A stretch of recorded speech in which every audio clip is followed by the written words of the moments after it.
Hello everyone, welcome to our channel. Today we are continuing our series on multiple sclerosis. So in the last video we discussed the etiology, the pathophysiology of multiple sclerosis. So we will be discussing their symptoms and diagnosis.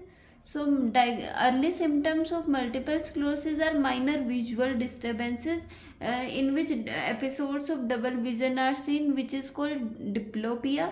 Then the early symptoms are progress to paraesthesia. Paraesthesia का means क्या है? Pin and needling sensation specifically in extremities, जो कि progress हो जाता है numbness में, weakness and फटिकेबिलिटी. अब हम मल्टीपल स्क्लेरोसिस को जो सिम्टम्स है वो ब्रीफ में पढ़ेंगे, जिसमें सबसे पहले हम सेंसरी सिम्टम्स पढ़ेंगे, जिसमें नमनेस और हाइपोएस्थीसिया देखने को मिलता है. हाइपोएस्थीसिया का मतलब है जो सेंसिटिविटी है वो रिड्यूस हो जाती है एनी स्टिमुलाई, जो कि स्पेसिफिकली फेस और एक्सट्रीमिटी में देखा जाता है. देन उसके बाद पैरेस्थीसिया देखने को मिलता है, जिसमें पिन एंड नीडलिंग सेंसेशन है, जो हमने ऊपर पढ़ी थी कि पैरेस्थीसिया देखने को मिलता है. अब अगर हम सिम्टम्स की बात करें तो हम स्पेसिफिकली पेन वाले सिम्टम्स पढ़ेंगे, जिसमें क्या क्या देखने को मिलता है. तो जो हमारा जो मल्टीपल स्क्लेरोसिस है उसमें एक स्पेसिफिक टाइप का पेन देखने को मिलता है, जिसको हम पैरोक्सिज्म लिम्ब पेन बोलते हैं, जिसमें स्पेसिफिकली जो क्वालिटी है जो पेन की वो क्या है? Intense sharp shooting burning pain है.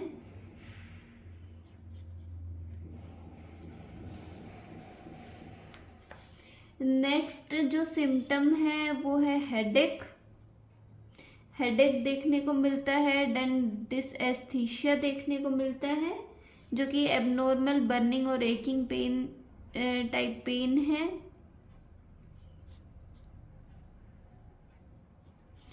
देन इसके बाद इसमें हमें ट्राइजेमाइनल न्यूराइटिस देखने को मिलता है. ट्राइजेमाइनल न्यूराइटिस क्या है? जिसमें डीमाइलिनेशन हो जाता है हमारे जो ट्राइजेमाइनल नर्व है उसके जो सेंसरी डिवीजन है स्पेसिफिकली उसका. तो हम लिख सकते हैं कि demyelination of sensory division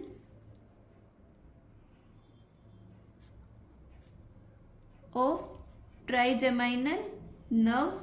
then Lhermitte sign देखने को मिलता है. ये बड़ा स्पेसिफिक साइन है जो कि मल्टीपल स्क्लेरोसिस देखने को मिलता है, जिसमें जो मल्टीपल स्क्लेरोसिस में देखने को मिलता है.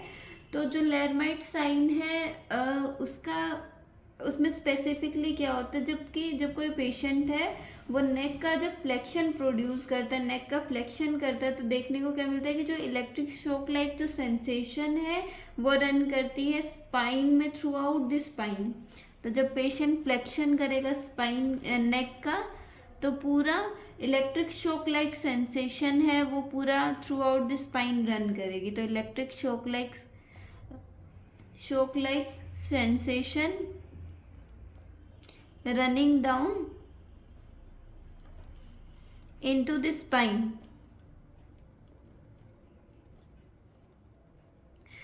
तो ये सेंसरी सिम्टम्स ही हैं जो क्या क्या देखने को मिलते हैं, जिसमें नमनेस, हाइपरस्थीसिया देखने को मिलता है, पैरेस्थीसिया देखने को मिलता है, पेन देखने को मिलता है. स्पेसिफिकली किस टाइप के, ये सेकंड पॉइंट नहीं है, ये सेंसरी में आ जाए कि कौन किस टाइप का पेन देखने को मिलता है. दैट इज पैरोक्सिज्म लिम्ब पेन, जिसमें intense sharp shooting burning pain देखने को मिलता है. हेडेक देखने को मिलता है. डायस्थीसिया देखने को मिलता है, जिसमें एबनॉर्मल बर्निंग और एकिंग पेन है. देन ट्राइजेमाइनल न्यूराइटिस देखने को मिलता है, जिसमें सेंसरी जो डिवीज़न है ट्राइजेमाइनल नर्व का उसका डीमाइलिनेशन स्टार्ट हो जाता है.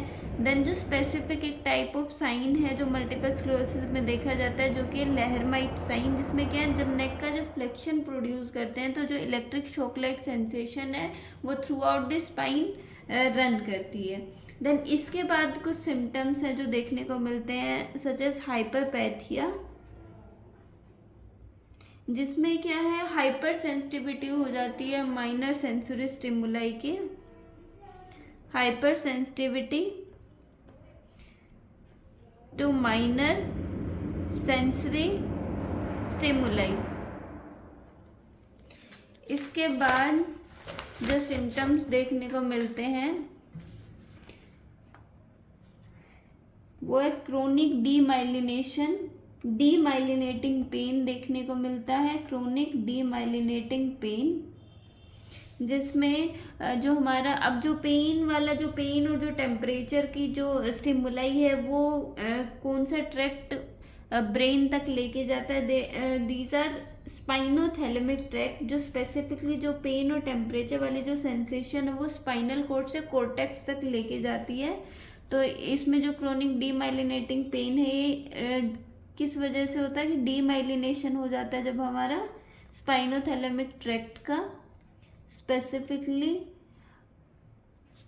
जो कि पेन और टेम्परेचर की सेंसेशन लेके जाता है। देन उसके बाद जो सिम्टम्स देखने को मिलते हैं वो है हमारे विजुअल सिम्टम्स देखने को मिलते हैं। तो जो विजुअल सिम्टम्स हैं वो कौन से हैं, तो अब हम विजुअल सिम्टम्स देख लेते हैं। तो जो विजुअल सिम्टम है वो कौन कौन से देखने को मिलते हैं। सबसे पहले जैसे डिप्लोपिया जो मैंने स्टार्टिंग में बताया था, जब हमने सिम्टम्स डिस्कस करना स्टार्ट करे थे कि डिप्लोपिया देखने को मिलता है विच इज़ डबल विजन, जो किस वजह से होता है, जो मसल जो आई की मूवमेंट कंट्रोल करती हैं वो जब वेल कोऑर्डिनेटली वर्क नहीं कर पाती है तो ये जो आई की जो मूवमेंट है वो प्रॉपर नहीं हो पाती और डिप्लोपिया होने लग जाता है जिसमें डबल विजन देखने को मिलता है। देन उसके बाद ऑप्टिक न्यूराइटिस देखने को मिलता है। ऑप्टिक न्यूराइटिस में क्या है, जिसमें हमारे जो ऑप्टिक नर्व है जब वो डैमेज हो जाती है तो उसको ऑप्टिक न्यूराइटिस कहते हैं, जिसमें जो कि लाइट रिफ्लेक्स है उसको भी अफेक्ट करती है।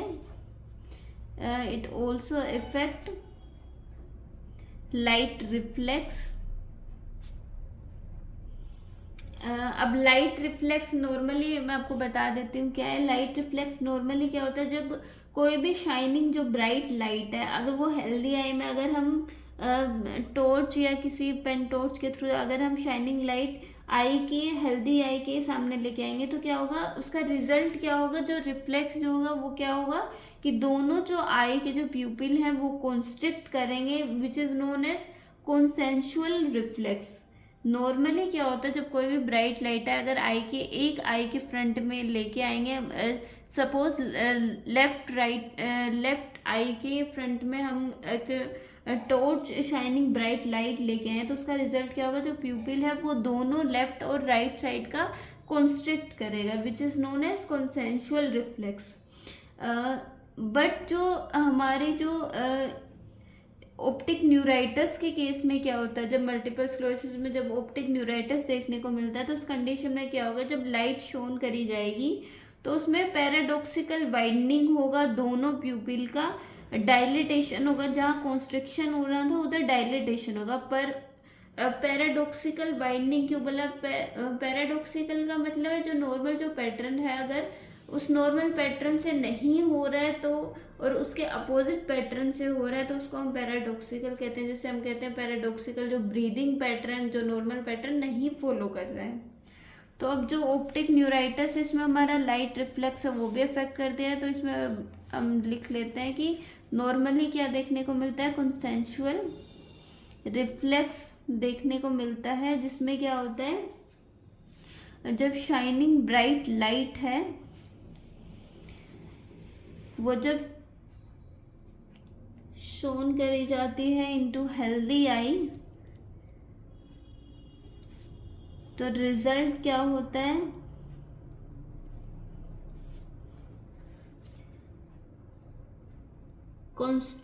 कॉन्ट्रैक्शन हो जाता है in both प्यूपिल। But in case of optic neuritis इसमें पैराडॉक्सिकल वाइडनिंग ऑफ प्यूपिल देखने को मिलता है, जिसमें हमारा जो प्यूपिल है वो डाइलेट हो जाता है कॉन्स्ट्रिक्शन होने की जगह, तो इसमें डायलिटेशन हो जाता है। अब इसमें इसके विजुअल सिम्टम्स में और क्या देखने को मिलेगा, इसमें एक स्पेसिफिक वर्ड बोला गया है जिसमें एक सिम्टम है दैट इज स्कोटोमा। जिसमें क्या होता है, एक डार्क स्पॉट सीन होता है विजुअल फील्ड में, dark spot seen in centre of visual field. Then इसके बाद इसमें निस्टगमस देखने को मिलता है। अब निस्टगमस क्या होता है, जब इनवॉलेंट्री आई मूवमेंट शो होती है, जब पेशेंट लुक साइड वर्टिकली या हेड मूव करता है तो इनवॉलेंट्री आई की मूवमेंट देखने को मिलती है, जो कि स्पेसिफिकली कब होती है, जब सेरिबेलम या जो वेस्टिबुलर जो ट्रैक्ट है जब वो इन्वॉल्व होते हैं, तो उन केस में क्या होता है, निस्टगमस देखने को मिलता है। The next symptoms is internuclear ophthalmoplegia. इसमें क्या होता है, जब डैमेज होता है हमारा पोन्टाइन मीडियल लॉन्गिट्यूडनल फेसिकुलस, तो उसमें हमारा इंटर न्यूक्लियर ऑप्थेल्मोप्लीजिया देखने को मिलता है। ये कब होता है, जब डैमेज होता है पोन्टाइन मीडियल लॉन्गिट्यूडनल फेसिकुलस। तो इसमें क्या है, इसमें क्या होता है, इंटरन्यूक्लियर ऑप्थेल्मोप्लीजिया में incomplete I adduction on affected side. Affected side में आई अडक्शन है वो प्रॉपर नहीं होता है। अब सपोज ये आई है, अब सपोज ये अफेक्टेड आई है,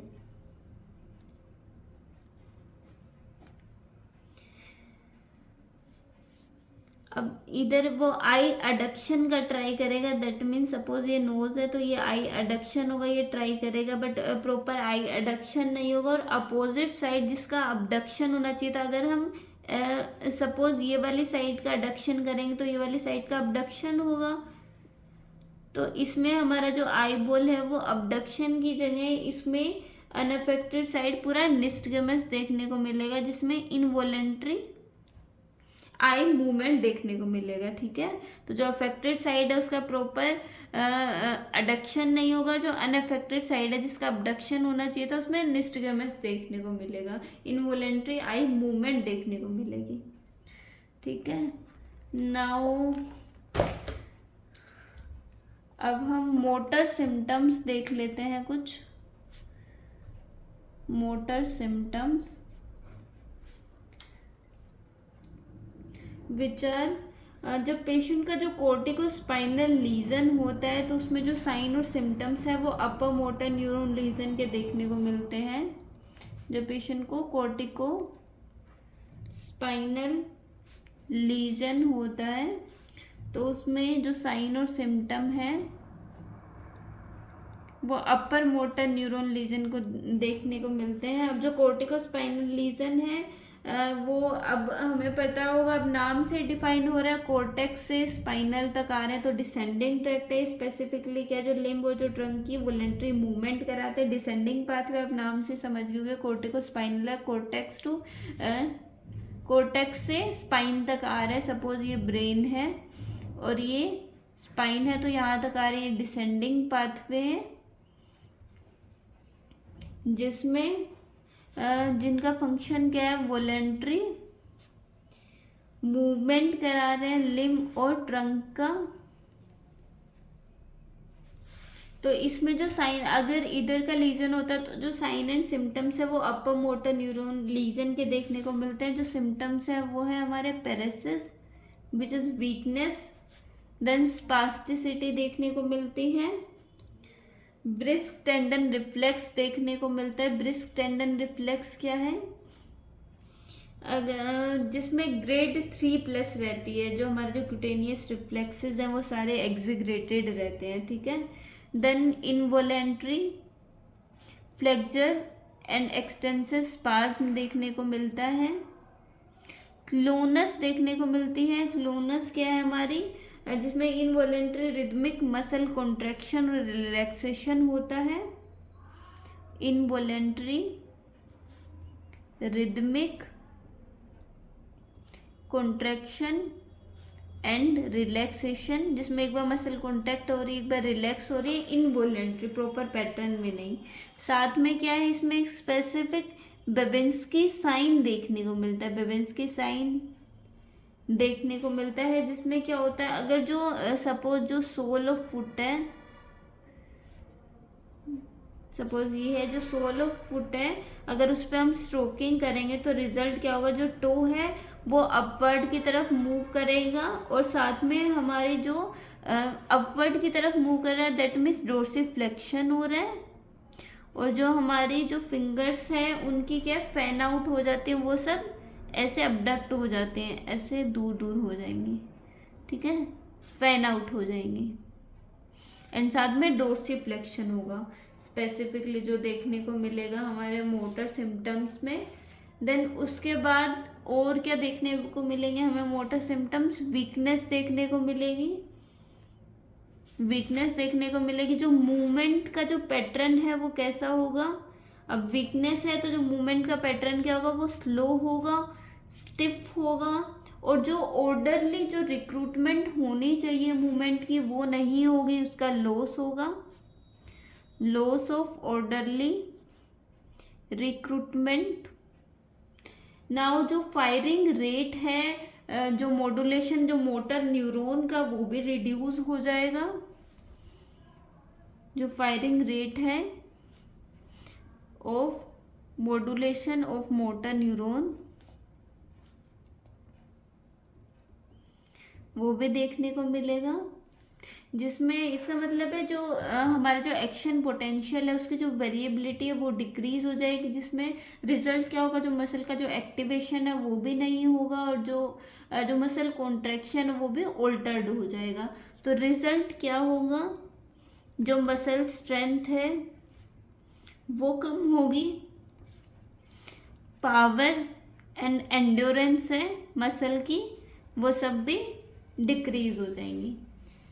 अगर इन केस पेशेंट को सेरिबेलर लीजन है, दैट मीन्स अगर जो सेरिबेलम है अगर उधर का लीजन है तो पेशेंट में क्या देखने को मिलेगा, जनरलाइज्ड मसल वीकनेस देखने को मिलेगी, ठीक है।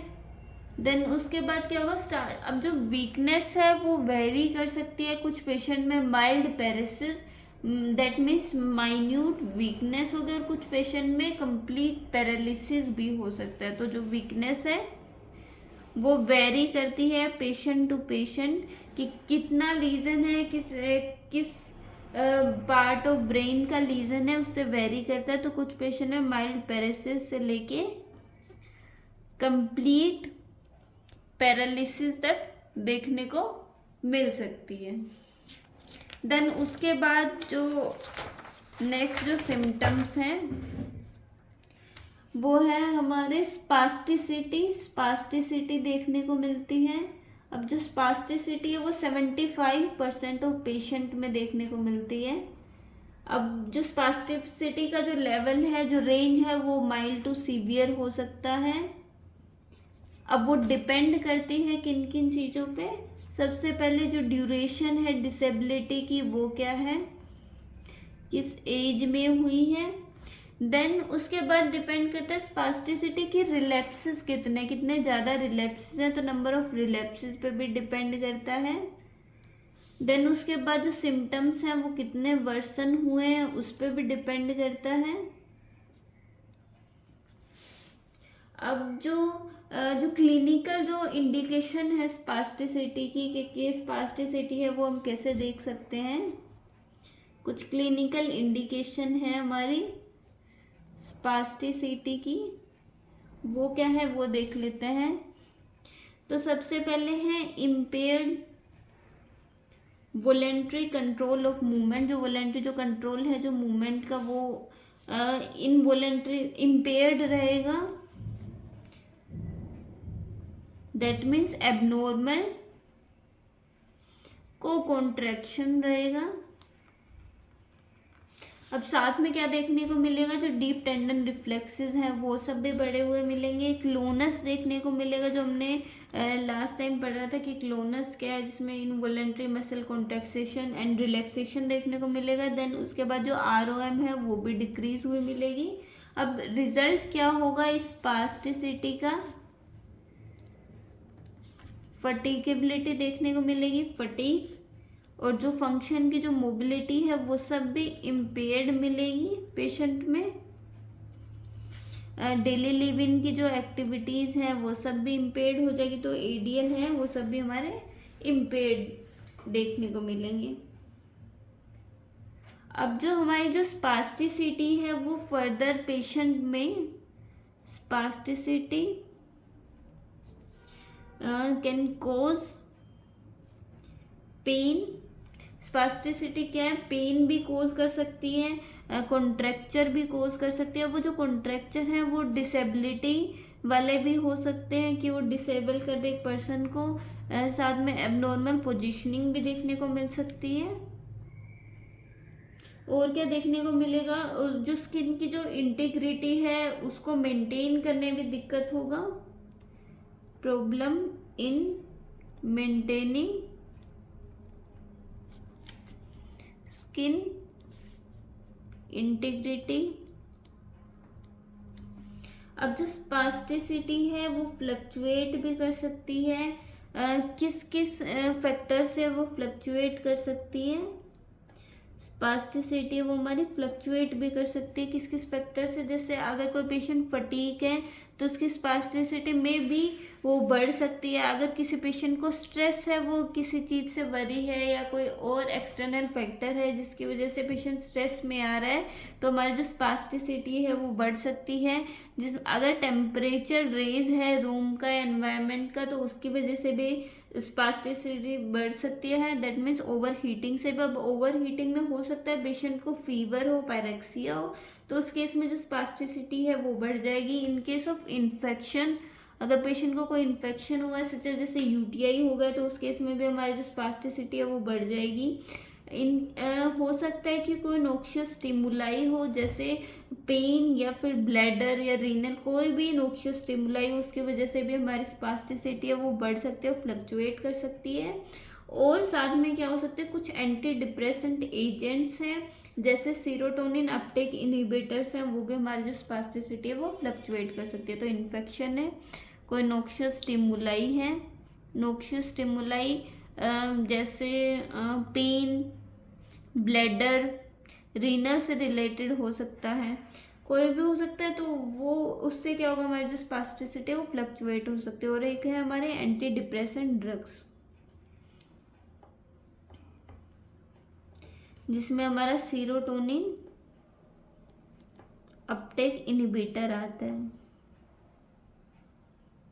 जो कि हमारी स्पास्टिसिटी है जिससे फ्लक्चुएट कर सकती है। नाउ इसके बाद हम देखेंगे कि और आगे जो नेक्स्ट जो सिम्टम्स हैं, दीज आर फटीक, जो कि देखने को मिलता है पेशेंट में। अगर हम फटीक को डिफाइन करें तो उसमें बोल सकते हैं जब सब्जेक्टिव लैक हो फिजिकल मेंटल एनर्जी का, जो कि परसीव हो रही एक इंडिविजुअल से टू इंटरफेयर विद यूजुअल और डिजायर्ड एक्टिविटीज़। दैट मीन्स अगर जो पेशेंट है उसमें फिजिकल और मेंटल एनर्जी नहीं है, जो कि वो प्रिजर्व करता था नॉर्मल डेज में, जिसमें यूजुअल और जो डिजायर्ड एक्टिविटी है वो भी इंटरफेयर हो रही है पेशेंट की ड्यू टू वीकनेस। तो इसमें क्या, जो फटीक में पेशेंट क्या कंप्लेन करेगा, हमारा जो पेशेंट है वो कंप्लेन लेके क्या आएगा, patient complains of feeling of tiredness, tiredness की फीलिंग। साथ में जो पेशेंट है वो कहेगा कि वो बार बार एग्जॉस्ट हो रहा है बहुत ज़्यादा, तो एग्जॉशन देखने को मिलेगा। पेशेंट को वीकनेस देखने को मिलेगी लिम्ब और अपर लिम्ब में साथ में, और जो उसमें जो कंसंट्रेशन वाली पावर है वो भी कम होगी, तो डिफ़िकल्टी होगी कंसंट्रेशन में। साथ में मेंटल डलनेस देखने को मिलेगी, पेशेंट थोड़ा सा डिप्रेस देखने को मिलेगा। अब ये जो फटीक वाले सिम्टम है वो मोस्ट ऑफ 75 to 90% पेशेंट में देखने को मिलते हैं। देन उसके बाद बैलेंस एंड कोऑर्डिनेशन का इशू है जो कि देखने को मिलता है। अब जो बैलेंस एंड कोऑर्डिनेशन का जो सिम्टम है वो क्यों देखने को मिलता है कि जब हमारे डीमाइलिनेशन होता है हमारे सेरिबेलम और सेरिबेलर ट्रैक्ट्स का, तो तब हमारे बैलेंस और कोऑर्डिनेशन के जो सिम्टम्स है वो देखने को मिलते हैं। तो डीमाइलिनेटिंग जब लीजन कॉमन होते हैं जब हमारे सेरिबेलम में एंड सेरिबेलर ट्रैक्ट्स, तो हमारे बैलेंस और कोऑर्डिनेशन का इशू स्पेसिफिकली देखने को मिलता है। तो इसमें हमारे जो सिम्टम्स है वो क्या देखने को मिलेंगे? सबसे पहले अटेक्सिया देखने को मिलेगा, पोस्चरल एंड इंटेंशनल ट्रेमर देखने को मिल सकते हैं,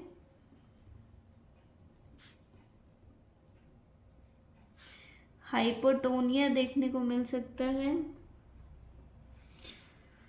और साथ में वीकनेस देखने को मिल सकता है। अब हम इन टर्म्स को ब्रेक डाउन करेंगे कि क्या क्या है। सबसे पहले हम अटेक्सिया देखेंगे। अटेक्सिया क्या है?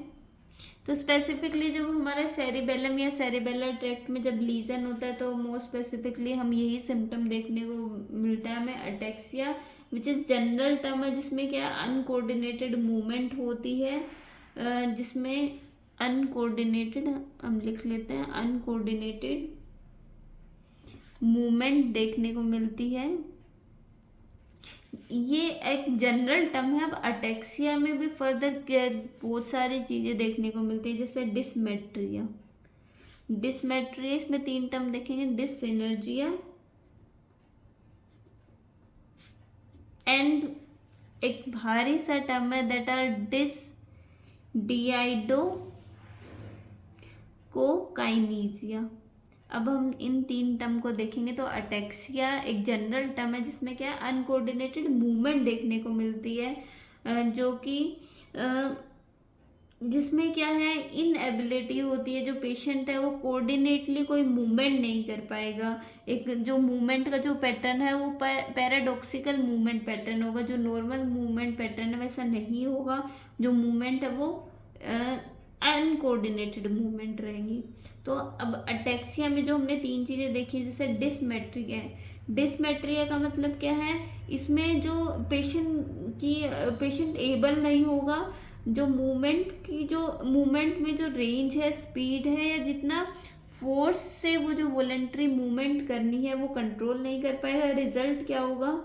या तो हाइपोमेट्रिया होगा, मतलब जो मूवमेंट की जो मूवमेंट करना चाह रहा है वॉलेंट्री, उसके रेंज, स्पीड और जो फोर्स है जो मूवमेंट का वो कम होगा, और दैट मे बी हाइपरमेट्रिया, जिसमें क्या है जो स्पीड है या जो रेंज है मूवमेंट की, वॉलेंट्री मूवमेंट की, वो बहुत ज़्यादा होगी। तो डिसमेट्रिया में अगर हम बात करें तो क्या है, इसमें जो पेशेंट है वो एबल नहीं होगा to control the range, speed and force of voluntary movement, ये सब करने में इनेबल होगा।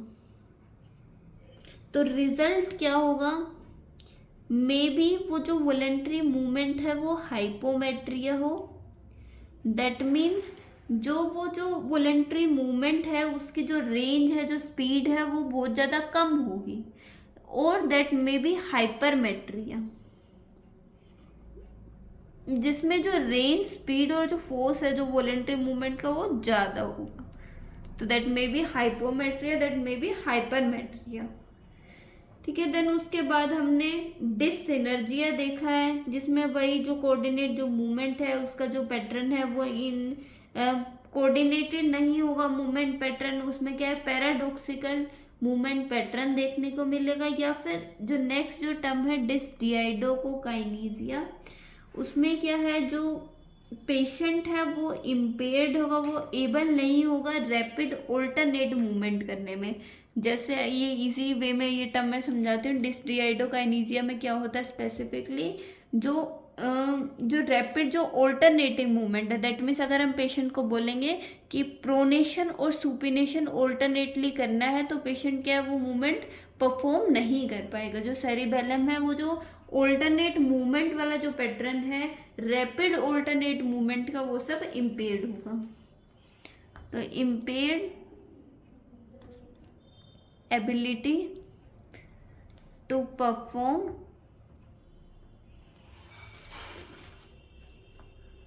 Rapid alternate movements.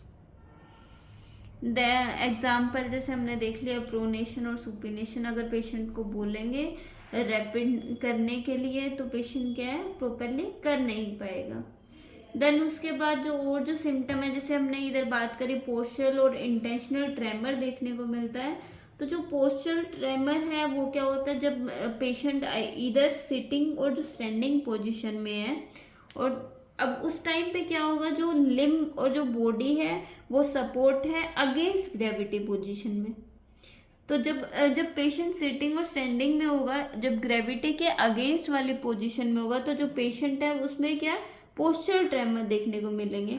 उसमें क्या है, पेशेंट शेक करता रहेगा इधर बैक और फोर्थ ओसिलेटरी मूवमेंट में। दैट मीन्स अगर पेशेंट को हम सीधा एंटी ग्रेविटी पोजीशन में खड़ा कर देंगे अगेंस्ट ग्रेविटी पोजीशन में, तो जो पेशेंट का जो मूवमेंट है वो बैक और फोर्थ ओसिलेटरी मूवमेंट देखने को मिलेगा। इसमें इसको क्या बोलते हैं, पोस्चरल ट्रेमर्स। तो हमने पोस्चरल ट्रेमर देखे जो कि स्पेसिफिकली एंटी ग्रेविटी पोजीशन में देखने को मिलता है।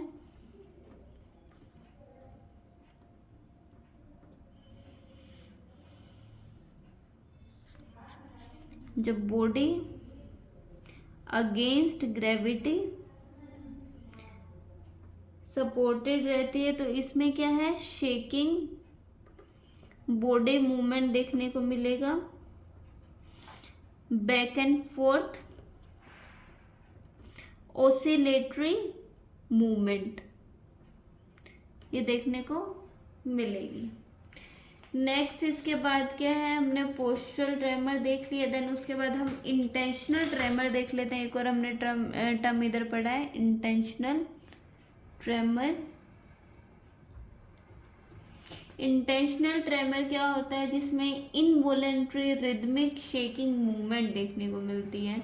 रिदमिक शेकिंग मूवमेंट देखने को मिलेगी। जब इसमें क्या होगा, जब पेशेंट कोई पर्पसफुली कोई मूवमेंट करना चाहेगा, अटेम्प्ट करना चाहेगा, तो due to inability of cerebellum की इनएबिलिटी की वजह से वो जो मोटर मूवमेंट है वो सब डिस्टर्ब हो जाएगी।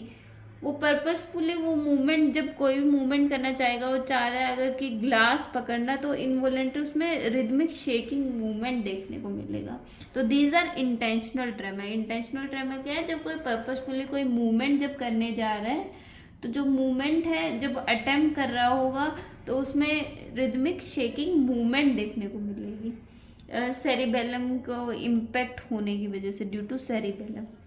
ठीक है, तो दीज आर इंटेंशनल ट्रेमर। हम आगे लिख लेते हैं इंटेंशनल ट्रेमर क्या है। तो इंटेंशनल ट्रेमर है हमारे जिसमें इनवॉलेंट्री रिदमिक शेकिंग मूवमेंट देखने को मिलती है, that occur when purposefully movement is attempted। किस वजह से हो रही है, result from inability of cerebellum, क्योंकि सेरिबेलम में लीजन हो गए, उस वजह से क्या है, एक इनवॉलेंट्री रिदमिक मूवमेंट देखने को मिल रही है जो अफेक्ट कर रहा है हमारी मोटर मूवमेंट को। देन इसके बाद हमने ट्रेमर्स पढ़ ली, ये हमने कुछ मोटर सिम्टम्स पढ़े थे। देन उसके बाद हम गेट एंड मोबिलिटी वाले सिम्टम्स पढ़ेंगे। तो इसमें क्या है, जो बैलेंस है उसका लॉस होगा, अनकोऑर्डिनेटेड लिम्ब मूवमेंट देखने को मिलेगी, और जो मूवमेंट जो गेट पैटर्न वो क्या होगा, स्टैगरिंग होगा, अनइवन स्टेप होंगे, और जो फुट का जो प्लेसमेंट है वो पुअर होगा। अब ये तीन चीज़ें आप बताइए किस गेट में देखने को, किस टाइप ऑफ गेट में देखने को मिलते हैं। तो ये है हमारा अटैक्सिक गेट। अब इसमें सेरिबेलम अफेक्ट हो रहा है तो अटैक्सिक गेट देखने को मिलेगा। इसमें क्या जो बैलेंस है उसका लॉस होगा।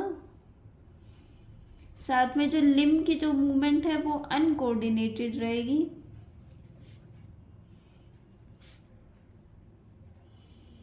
और जो स्ट्रैगरिंग अनइवन स्टेप रहेंगे। और जो फुट की प्लेसमेंट है वो पुअर रहेगी। ड्रंकन गेट में भी कुछ कुछ ऐसा ही होता है। तो इसमें हमारा loss of balance, uncoordinated limb movement और स्टैगरिंग और अनइवन स्टेप देखने को मिलता है। और अगर इनकेस अगर लोअर लिम्ब के एक्सटेंसर जो मसल्स हैं अगर उनमें स्पास्टिसिटी है तो इसमें सीजरिंग गेट भी देखने को मिल सकता है। हो सकता है कि जो लोअर लिम्ब की जो हमारी एक्सटेंसर जो मसल्स हैं उनमें स्पास्टिसिटी हो, सीवियर लेवल की अगर उनमें स्पास्टिसिटी होती है लोअर लिम्ब में तो दैट मे को सीजरिंग गेट, हो सकता है कि उसमें सीजरिंग गेट देखने को मिले। तो इसमें सीजरिंग गेट भी देखने को मिल सकता है। नेक्स्ट जो सिम्टम्स है वो हम कुछ स्पीच और स्वेलोइंग वाले सिम्टम देख लेते हैं। स्पीच एंड स्वेलोइंग के जो सिम्टम्स हैं वो क्या है, जैसे सबसे पहले डिसआर्थरिया है जिसमें क्या होगा, स्लर्ड स्पीच होगी, पुअरली आर्टिकुलेटिंग स्पीच रहेगी। ठीक है, जो रेट है वो स्लो होगा। तो सबसे पहले डिसआर्थिया जिसमें स्लर्ड पुअरली आर्टिकुलेटेड स्पीच रहेगी। नेक्स्ट इसमें क्या देखने को मिलेगा, डिस्फोनिया देखने को मिल सकता है। डिस्फोनिया में क्या है, जिसमें जो वोकल की जो क्वालिटी है वो चेंज रहेगी। मे बी होर्सनेस हो, मे बी ब्रेथलेसनेस हो और हाइपर नेजर वाले सिम्टम्स देखने को मिले हो सकता है। तो इसमें क्या हो सकता है, चेंज इन वोकल क्वालिटी, जो वोकल की जो क्वालिटी है वो चेंज मिल सकती है। तो इसमें क्या होगा, हार्शनेस हो सकती है, होर्सनेस हो सकती है और ब्रेथलेसनेस बीच बीच में हो सकती है। साथ में इसमें डिस्फेजिया देखने को मिलता है। तो डिस्फेजिया टर्म हमने सुनी होगी, जिसमें जो टंग और जो ओरल की जो मूवमेंट है वो कोऑर्डिनेटेड नहीं रहती है, जिसका रिजल्ट क्या होता है, जिसमें स्वेलोइंग में डिफिकल्टी होती है। तो डिस्फेजिया मीन स्वेलोइंग में डिफिकल्टी, वो किस रीजन से होती है, जब हमारी पुअरली कोऑर्डिनेशन हो हमारी टंग एंड ओरल मसल्स का। अब डिस्फेजिया होगा, अगर किसी पेशेंट को स्वेलोइंग में डिफिकल्टी हो रही है तो इसके बाद अगर कोई कॉम्प्लिकेशन देखने को मिले तो हमने सुना एस्पिरेशन निमोनिया नाम की टर्म, जिसमें स्पेसिफिकली क्या हो रहा है, जब जो फूड है जो हम स्वेलो कर रहे हैं अगर वो जो फूड है वो इनहेल्ड करके अगर ट्रैकिया में चला जाता है तो उस केस में पेशेंट को एस्पिरेशन निमोनिया हो सकता है, which is very serious complication which may cause death in that patient. तो इसमें हमारा एस्पिरेशन निमोनिया भी देखने को मिलता है कुछ पेशेंट में, जिसमें स्पेसिफिकली क्या होता है, जो फूड है अगर ट्रेकिया में चला जाता है तो उस कंडीशन में क्या होगा, जो पेशेंट है जो फूड है वो हमारा इनहेल्ड कर लेगा इनटू ट्रेकिया, जिससे ब्रीदिंग डिफिकल्टी होगा और डेथ भी हो सकता है। तो that is very serious complication. Now इसके बाद हम कुछ कोग्निटिव सिम्टम्स देख लेते हैं।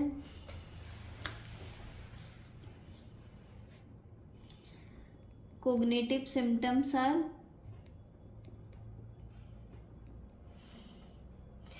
जो कोग्निटिव सिम्टम्स हैं वो स्पेसिफिकली देखेंगे कि शॉर्ट टर्म मेमोरी रहती है, अटेंशन और जो कंसंट्रेशन है वो वाली पार कम हो जाती है, जो विजुअल स्पेशल फंक्शंस हैं वो सब कम हो जाता है, जो वर्बल जो फ्लुएंसी है वो सब कम हो जाती है, ये सब चीज़ें इम्पेयर्ड रहती हैं। तो पेशेंट में क्या क्या इम्पेयर्ड रहेगा, हो सकता है शॉर्ट टर्म जो मेमोरी है वो इम्पेयर्ड रहेगी, अटेंशन और कंसंट्रेशन वाली चीज़ है वो भी इम्पेयर्ड रहेगी हमारी।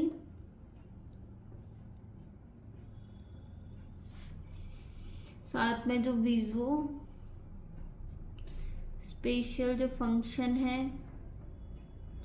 वो सब इम्पेयर्ड रहेंगे। वर्बल जो फ्लुएंसी है वो भी हमारी इम्पेयर्ड रहेगी। नाउ पेशेंट में और क्या देखने को मिल सकता है, पेशेंट को डिप्रेशन देखने को मिल सकता है, जिसमें पेशेंट बिल्कुल इंटरेस्ट है वो सब डिमिनिश्ड हो जाएगा, पेशेंट किसी चीज़ में इंटरेस्ट नहीं लेगा।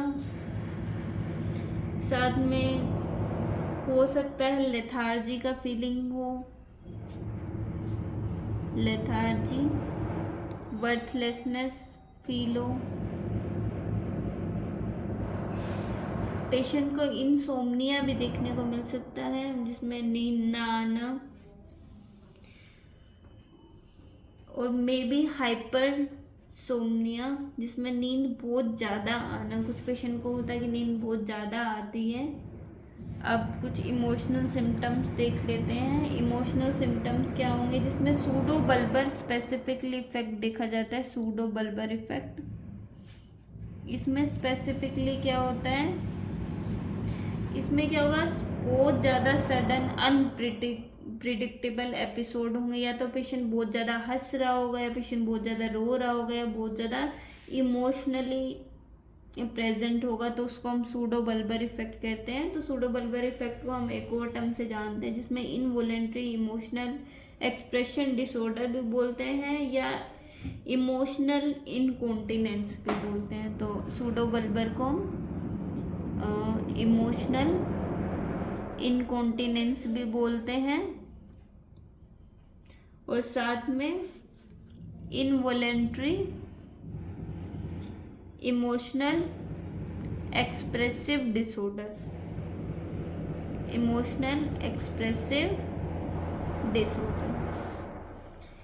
ठीक है, इसमें क्या होगा, सडन अनप्रिडिक्टेबल एपिसोड होंगे, क्राइम के, लाफिंग के, और कोई भी इमोशनल जो बिहेवियर होगा उसके। नाउ ये वीडियो थोड़ा सा लंबा जा रहा है, आई नो, बट जो सिम्टम्स है वो बहुत ज़्यादा है। तो लास्ट जो कुछ सिम्टम्स बचे हैं वो हम देख लेते हैं। जैसे जो ब्लैडर वाला जो सिम्टम्स है वो स्पेसिफिकली उसमें क्या होगा, जब हमारे जो लेटरल और जो पोस्टरल जो स्पाइनल ट्रैक्ट हैं, अगर उन सब में डीमाइलिनेशन होगा तो जो सैक्रल रिफ्लेक्स है वो हमारा अनमास्क हो जाएगा। रिजल्ट क्या होगा, या तो जो मिक्चुरेशन जो रिफ्लेक्स है वो बहुत ज़्यादा, उसका जो कंट्रोल है वो सिनर्जिस्टिक जो कंट्रोल है उसका लॉस हो जाएगा, तो बहुत ज़्यादा ब्लैडर डिसफंक्शन देखने को मिल सकते हैं। तो मे बी पेशेंट में हो सकता है कि स्पास्टिक ब्लैडर हो, मे बी पेशेंट में हो सकता है फ्लैसिड ब्लैडर हो, या डिसएनर्जेटिक ब्लैडर हो। तो आप इसमें समझ रहे होंगे। तो अगर ब्लैडर की बात करें तो उसमें क्या क्या हो सकता है, तो मैंने बता दिया। अगर डीमाइलिनेशन हो रहा है स्पेसिफिकली उन ट्रैक्ट में, तो क्या होगा, जो हमारा जो सैक्रल रिफ्लेक्स है वो अनमास्क हो जाएगा। रिजल्ट क्या होगा, जो सिनर्जिस्टिक जो कंट्रोल है मिक्चुरेशन रिफ्लेक्स का उसका लॉस होगा। रिजल्ट क्या होगा, अब जो ब्लैडर डिसफंक्शन है वो अलग अलग टाइप के हो सकते हैं। मे भी एक पेशेंट में हो कि स्पास्टिक ब्लैडर हो, जिसमें क्या है, पेशेंट क्या है, जो हमारा जो यूरिन है उसको स्टोर करने में फेल हो रहा हो, स्टोर नहीं कर पा रहा हो, failure to store. Maybe patient में हो सकता है फ्लैसिड ब्लैडर हो, जिसमें एम्प्टी नहीं कर पा रहा, और मे बी हो सकता है पेशेंट को डिसएनर्जेटिक ब्लैडर हो, जिसमें क्या है, पेशेंट का जो कोऑर्डिनेशन है ब्लैडर कॉन्ट्रैक्शन का और जो रिलैक्सेशन का उसमें प्रॉब्लम हो रहा, पेशेंट को प्रॉब्लम हो, जो कोऑर्डिनेशन है between contraction and relaxation of जो ब्लैडर है उसका लॉस हो। तो सिम्टम क्या क्या देखने को मिलेंगे अगर इस टाइप का ब्लैडर हो सकता है? तो मे बी पेशेंट को यूरिनरी अर्जेंसी हो, मे बी फ्रीक्वेंसी हो, मे बी पेशेंट को हो सकता है नोक्चूरिया हो सकता है, जिसमें क्या है पेशेंट को बार बार नाइट में वॉशरूम जाना हो। और अब अगर बात करें अर्जेंसी क्या है, तो हमें पता है जिसमें ड्रिबलिंग हो रहा है या फिर इनकॉन्टिनेंस हो, पेशेंट को इनकॉन्टिनेंस भी हो सकता है। तो अगर हम सिम्टम्स की बात करें ब्लैडर के, अगर इन टाइप का ब्लैडर हो तो पेशेंट को मे बी यूरिनरी अर्जेंसी हो, मे बी पेशेंट को फ्रीक्वेंसी हो यूरिनरी, मे बी हो सकता है उसको नोक्चूरिया हो या इनकॉन्टिनेंस हो।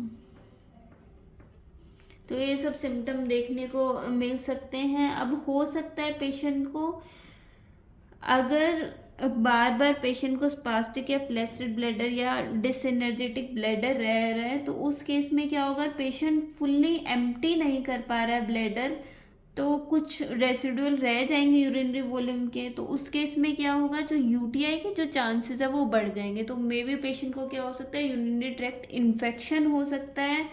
तो पेशेंट को इसमें रिस्क रहेगा, तो रिस्क रहेगा यूटीआई का। कोज आप समझ रहे हैं कि जो रेसिडुअल जो यूरिन वॉल्यूम है ब्लैडर में रह रही है, जिसकी वजह से रिस्क है हमारा यूटीआई का। ठीक है, तो नेक्स्ट इसके बाद हमारे जो सिम्टम्स है वो कंप्लीट हो गए हैं। मैं एक बार जो सिम्टम्स है वो रिवाइज करा देती हूँ, देन उसके बाद हम डायग्नोसिस पढ़ेंगे। डायग्नोसिस में ऐसा सच है नहीं, पर हम एक बार सिम्टम्स देख लेते हैं, बहुत ज़्यादा ही हो गए हैं। तो मल्टीपल स्क्लेरोसिस के हम अर्ली सिम्टम देख लेते हैं। तो माइनर विजुअल डिस्टर्बेंस देखने को मिलती है, जिसमें हमने कहा डबल विजन भी देखने को मिल सकता है, या पैरेस्थीसिया देखने को मिल सकता है जिसमें पिन और निडलिंग सेंसेशन है, और वो मे भी प्रोग्रेस कर सकती है नमनेस और फटीगेबिलिटी में। नेक्स्ट, अब जो सिम्टम्स है वो ब्रीफ में हमने पढ़े थे। पहले सेंसरी सिम्टम्स पढ़े थे, जिसमें नमनेस और हाइपोस्थीसिया देखने को मिला था, पैरेस्थीसिया देखने को मिला था। पेन देखा था हमने, स्पेसिफिकली पैरोक्सिन लिम्ब पेन देखा था, जिसमें शार्प शूटिंग पेन होता है। पेशेंट को हेडेक हो सकता है, डायस्थीसिया हो सकता है, ट्राइजेमिनल न्यूराइटिस हो सकता है, जिसमें जो ट्राइजेमिनल नर्व है इसकी जो सेंसरी डिवीजन है इसका डीमाइलिनेशन हो सकता है।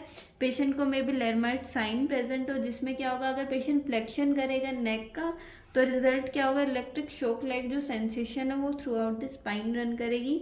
मे बी पेशेंट को हो सकता है हाइपरपैथी है, जिसमें जो माइनर सेंसरी स्टिमुलाई है उससे हाइपर सेंसिटिविटी हो। देन इसके बाद हमने देखा क्रोनिक डीमाइलिनेटिंग पेन भी पेशेंट को प्रेजेंट हो सकता है, स्पेसिफिकली जब हमारे स्पाइनोथैलेमिक ट्रैक्ट है अगर उसमें डीमाइलिनेशन हो। देन उसके बाद हमने कुछ विजुअल सिम्टम्स पढ़े थे, जिसमें डिप्लोपिया पढ़ा, ऑप्टिक न्यूराइटिस, जिसमें हमने लाइट रिफ्लेक्स भी देखा कि नॉर्मली कंसेंशुअल रिफ्लेक्स प्रेजेंट होता है, जिसमें बोथ आई का कॉन्ट्रैक्शन होता है प्यूपिल का। बट इस केस में जब न्यूराइटिस हो जाता है तो उसमें जो पैराडॉक्सिकल पैटर्न रहता है, जिसमें प्यूपिल का वाइडनिंग हो जाता है। देन उसके बाद हमने स्कोटोमा पढ़ा, जिसमें क्या है डार्क स्पॉट प्रेजेंट होता है विजुअल फील्ड के सेंटर में। देन उसके बाद हमने निस्टगमस पढ़ा, इंटरन्यूक्लियर ऑप्थेल्मोप्लीजिया, जिसमें पोंटाइन मीडियल लॉन्गिट्यूडनल फेसिकुलस है उसका डैमेज हो जाता है और आई अडक्शन नहीं हो पाता प्रॉपर अफेक्टेड साइड में, और जो अनअफेक्टेड साइड है उसमें निस्टगमस देखने को मिलता है। देन उसके बाद मोटर सिम्टम्स देखे हमने, जिसमें पेशेंट को कोर्टिकोस्पाइनल ट्रैक्ट का अगर लीजन होता है तो उसमें पैरासिस, स्पास्टिसिटी और ब्रिस्ट टेंडन रिफ्लेक्स देखने को मिलता है। पेशेंट को मे बी क्लोनस प्रेजेंट हो, जिसमें क्या है इनवॉलेंट्री रिदमिक कॉन्ट्रैक्शन और रिलैक्सेशन होता है मसल का।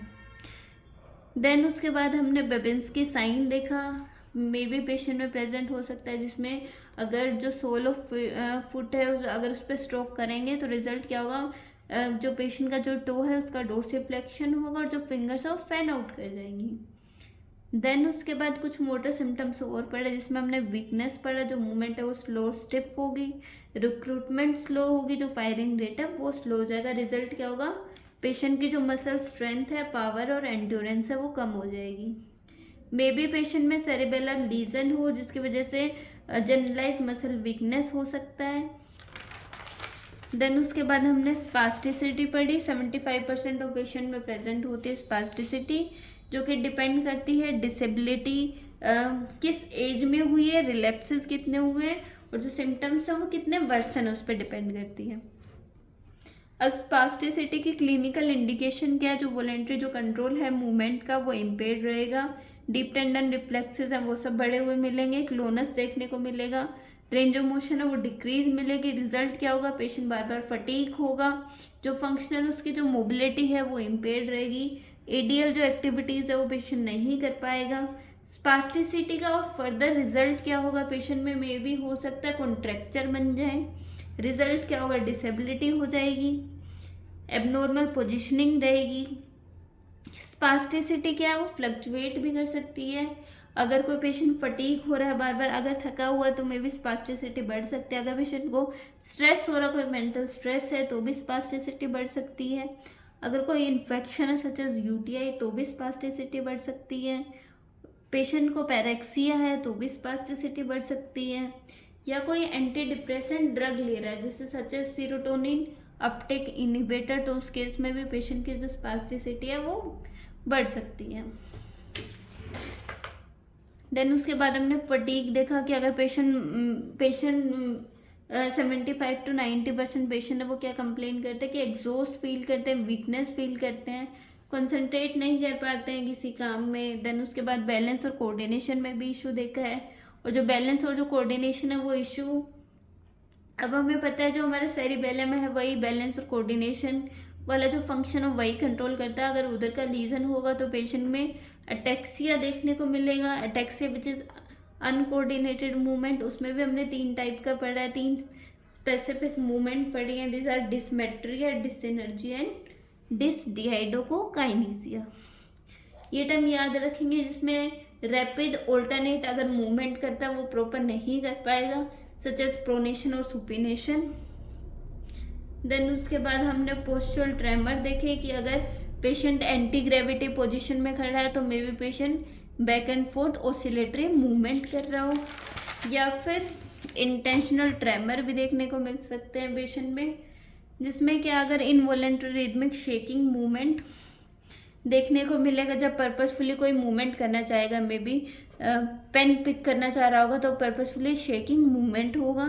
देन गेट और मोबिलिटी में देखा हमने कि बैलेंस इशू हो सकता है, बैलेंस इशू होगा, लिम्ब मूवमेंट वो अनकोऑर्डिनेटेड रहेंगे, स्टेप अनइवन नहीं रहेंगे, जो फुट की जो प्लेसमेंट है वो पुअर होगी, जो कि अटैक्सिक गेट में देखने को मिलती है। जो स्पेसिफिक जो गेट का जो पैटर्न है वो अटैक्सिक गेट मिलता है। मे बी पेशेंट को हो सकता है अगर लोअर लिम्ब की जो एक्सटेंसर जो ग्रुप है अगर उसमें स्पास्टिसिटी है तो मे बी पेशेंट को हो सकता है उसमें सीजरिंग गेट देखने को मिले। देन स्पीच और स्वेलिंग में भी डिफ़िकल्टी हो सकती है, मे बी डिसआर्थरिया हो जिसमें आर्टिकुलेशन में डिफ़िकल्टी होगी, मे बी डिस्फोनिया हो, या फिर डिस्फेजिया हो। इसमें हमने एस्पिरेशन निमोनिया देख लिया था। देन हमने कुछ कोग्निटिव सिम्टम्स देखे थे, इमोशनल देखा जिसमें सूडो बल्बर इफेक्ट है, मतलब बहुत ज़्यादा इमोशन एक साथ आ जाते हैं, मे बी पेशेंट बहुत ज़्यादा एक साथ रो रहा हो, बहुत ज़्यादा हंस रहा हो, या इमोशनल कोई सिम्टम्स हो। ब्लैडर का देखा जिसमें मे बी पेशेंट को स्पास्टिक, फ्लैसिड या डिसएनर्जेटिक ब्लैडर हो, जिसमें अर्जेंसी, फ्रीक्वेंसी, नोक्चूरिया देखने को मिल सकता है। और अगर पेशेंट के ब्लैडर में अगर यूरिन की कुछ वॉल्यूम का रेसिड्यू रह जाएगा तो मे बी पेशेंट को यूटीआई हो सकता है। तो ये हमने कुछ सिम्टम्स देख लिए। देन उसके बाद हम डायग्नोसिस देख लेते हैं मल्टीपल स्क्लेरोसिस का। उसमें क्या है, अगर हम डायग्नोसिस की बात करेंगे तो प्रॉपर मेडिकल हिस्ट्री लेंगे, एग्जामिनेशन करेंगे, लैब टेस्ट, इन सब से डायग्नोसिस कर सकते हैं। इसमें अगर जो स्पेसिफिक क्राइटेरिया देखें तो इसमें वो है मैकडोनल क्राइटेरिया ऑफ इंटरनेशनल